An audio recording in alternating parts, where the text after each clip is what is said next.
ভোটের ব্যাপারে আসলে আপনি এটাকে কি মনে করেন, এটা আইন সংশোধন করে প্রবাসীদের ভোট দেওয়ার ব্যবস্থাটা করা উচিত কিনা? দুই হচ্ছে প্রবাসীরা যাতে সংসদ সদস্য হতে পারে সেইটা আসলে রাখা উচিত কিনা 66 ঘ চেঞ্জ করে। প্রবাসীরা খুব প্রবাসীদের দুইটা মানে সংযুক্ত আরব আমিরাত থেকে একদল প্রবাসী আপনি আসবেন জেনে আমাকে খুব অনুরোধ করেছেন একটা বিষয় বলতে, যে বাংলাদেশের জন্য সকল রকম ভিসার কার্যক্রম আমিরাত সরকার বন্ধ করে রেখেছে।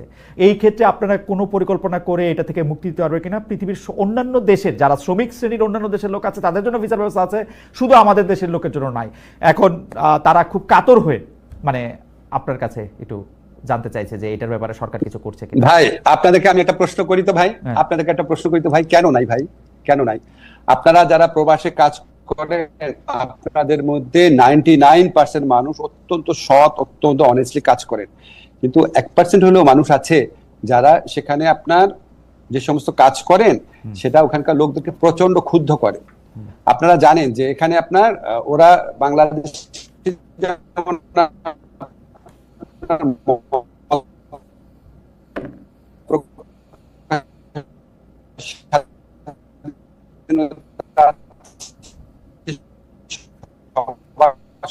স্বাধীনতা আছে না, অন্য কিন্তু 1% লোকের কথা বলছি না, 1% লোক করে তারা কষ্টকর। আমরা তো অনেক চেষ্টা করছি। ধরেন আমি আপনাকে বলি, আমি এগুলি কথা যদি বলি মনে হবে সারাক্ষণ নিজের কথাই নিজে বলতেছি। আমি যে সৌদি মন্ত্রীর সাথে, শ্রম মন্ত্রীর সাথে লাস্ট দেখা করলাম, উনি আমাকে বললো তুমি প্রথম মিটিং একটা জিনিস চেয়েছিলে সেটা আমরা করে দিয়েছি, তোমাদের যারা নারী শ্রমিক আছে যারা ইররেগুলার তাদেরকে রেগুলারাইজ করার ব্যবস্থা করেছি।